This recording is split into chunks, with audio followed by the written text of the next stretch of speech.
Hello, I'm Rebecca Weber. You're listening to AMAC's podcast, Better for America.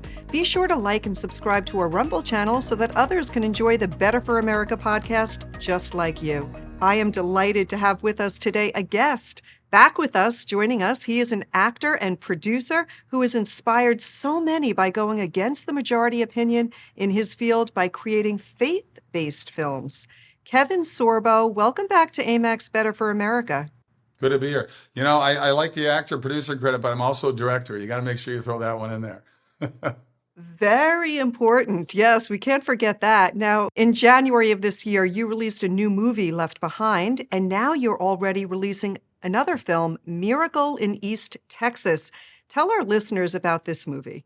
It's a wonderful movie. It's a true story about the largest oil find in the history of the world. And it's about two con men, played by myself and John Ratzenberger, that went through Oklahoma and Texas, wooing widows out of their money on fake oil wells. Well, they get to Kilgore, Texas, and they strike oil in 1930. Now, it was heart of the Depression, so it was the largest oil find in the history of the world at that time. It's a wonderful movie. It's won 10 film festivals, everything from Best Family Movie to Judge's Favorite, Audience Favorite, Best Romantic Comedy. There's just a lot of wonderful scripts, scenes in this written by Dan Gordon, who's an Oscar-nominated writer. So if people go to sorbostudios.com, that's sorbostudios.com, they can sign up right now and buy tickets right now. We need to fill up those seats now to get more screen time.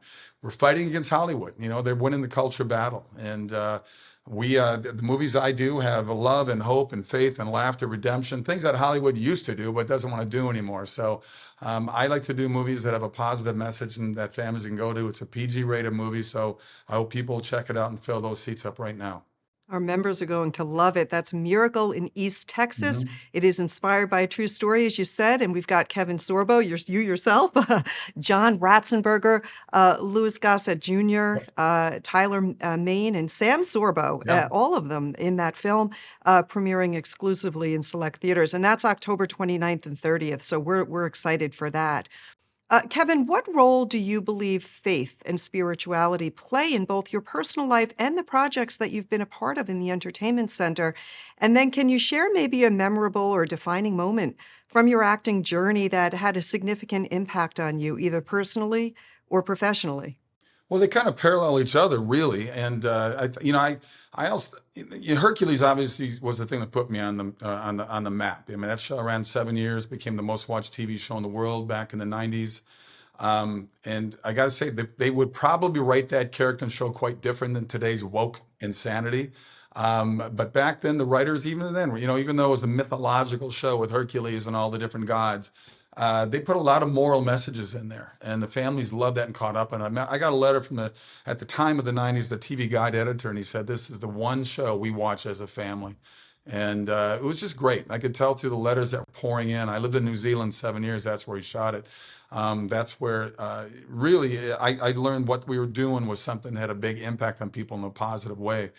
And I think the big turning point in terms of movies for me and wanting to do more and more movies came back in 2010 when Dallas Jenkins got a hold of me. We're friends already.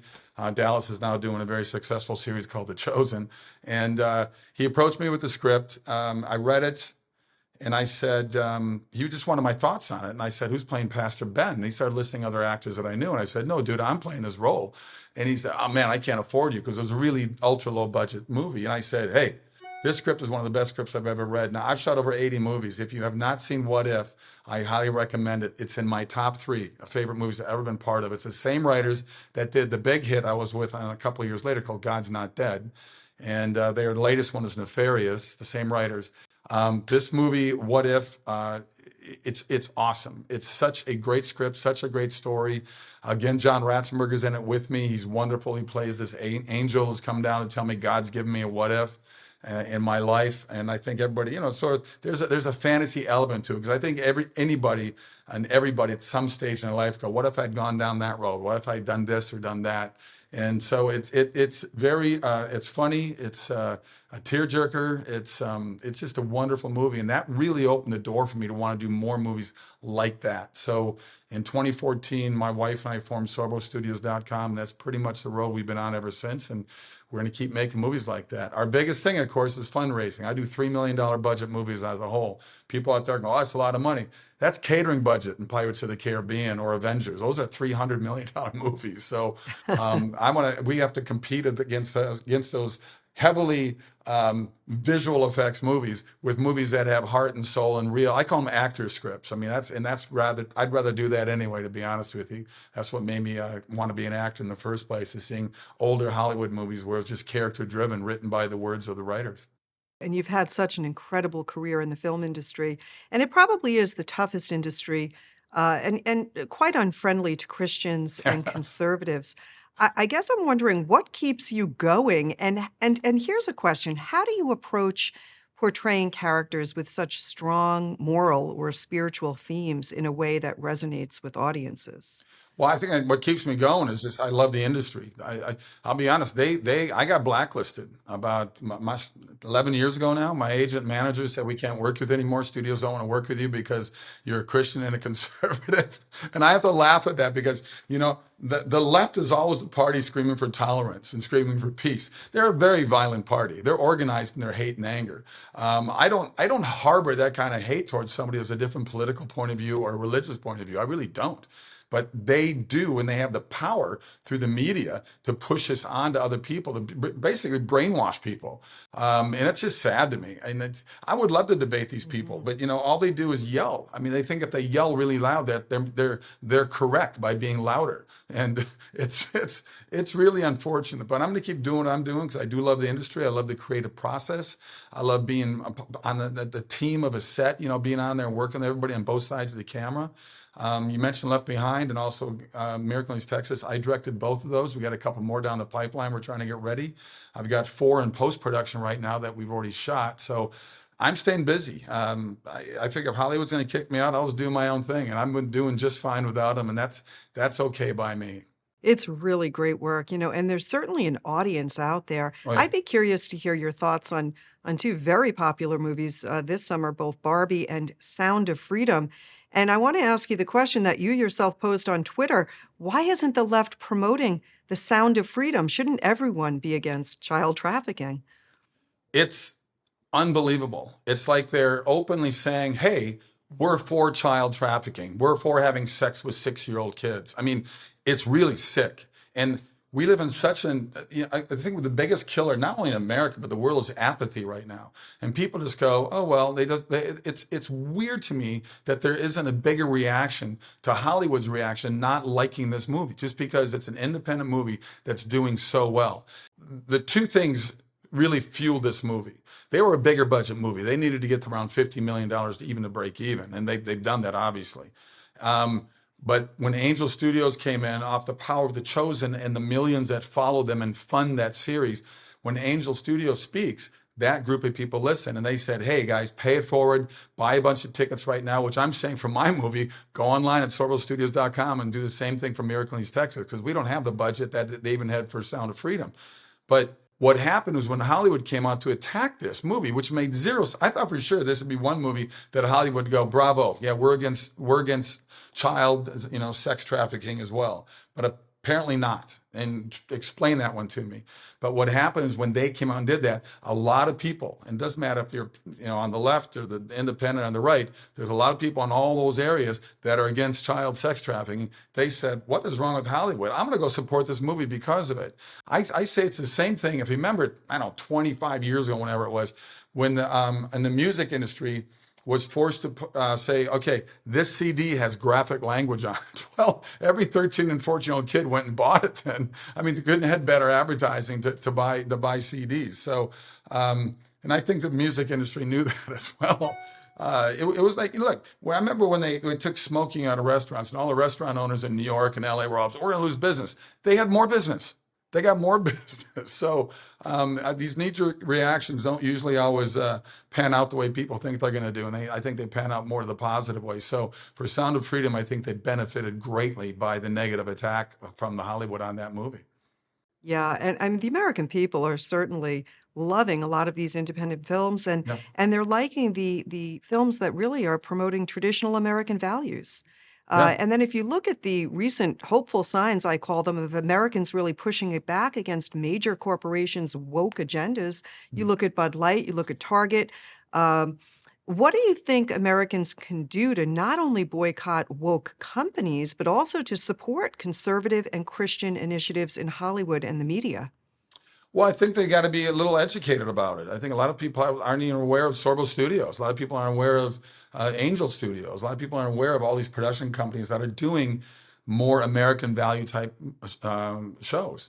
You mentioned Barbie earlier. I can't really, Barbie is big around the world for decades. So I imagine there's a lot of curiosity. And it's mostly moms taking their girls because the moms grow up playing Barbies too. So I don't understand it. I've heard it's pretty much as male bashing and stuff like that. But that's sort of the world we're living in right now too. So will I see it? I don't know. I might. I don't. I know Ryan Gosling actually started on my series. He started on Hercules way back in the day. One of my spin-off series was Young Hercules, and he played me when he was 19, 20 years old as a teenage Hercules, which is kind of funny. But he's had like a massive career since then. So we'll see what happens with that. But I mean, I think these companies that keep doing it, it's weird to me. I mean, Disney's going to take over $1 billion loss this year. I mean, how happy do you think the stockholders are? The board members? Are you kidding me? I mean, this Indiana Jones thing isn't making the amount of money that Sound of Freedom's making in American theaters.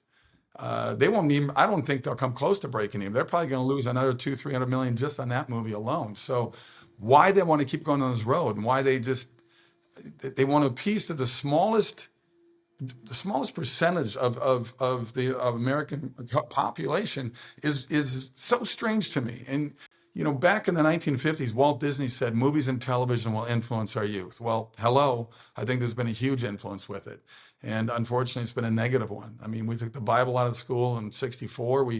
I think the whole Hollywood started changing during the '60s. Actually, you look at that happening and the all the riots that were happening, the race riots. You're looking at Vietnam War. You're looking at the Kennedy's assassinations. You know, all this craziness, and the movies became much darker. And we started celebrating the anti-hero. We started celebrating people that were bad people.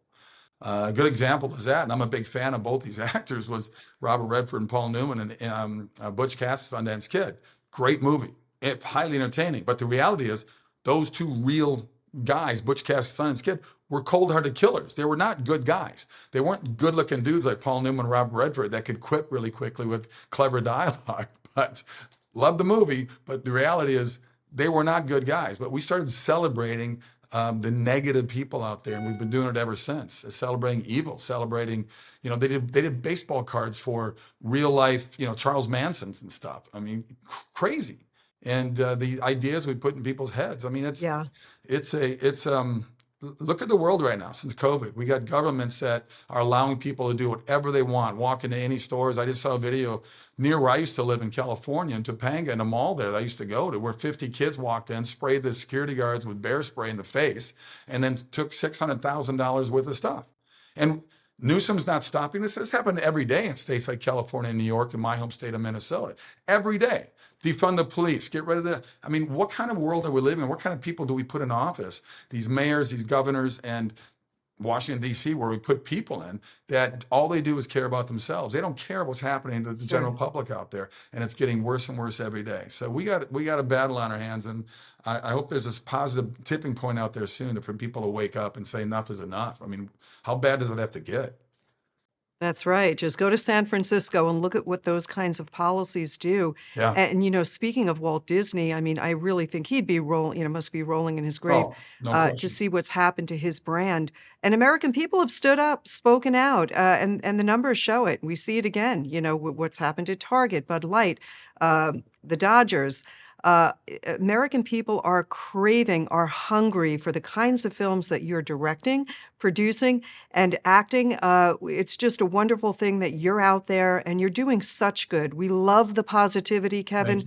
and we love your films. I want to encourage everyone listening, please check out uh, Sorbo Studios. That's right, Sorbo, Sorbo Studios, and you'll get so much great stuff. I love that you're recommending this movie, What If, something I'm definitely going to be tuning into and watching. in the coming days. I'm always looking for a good flick. So, Kevin Sorbo, this has been a joy to have you join us. Thank you. Thank you so much. Everything you're doing with your platform to speak out about conservative values and faith, it truly, truly makes a difference. Thank Thanks you so again for much. Go being to with me. sorbostudios.com, sorbostudios.com. Information right now, Miracle East Texas. Buy tickets now.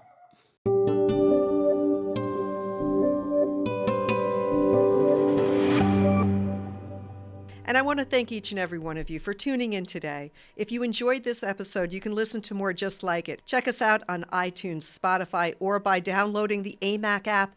Don't forget to follow us on social media. Until next time, I'm Rebecca Weber. This is your podcast, Better for America. Thank you for being here. Have a wonderful evening.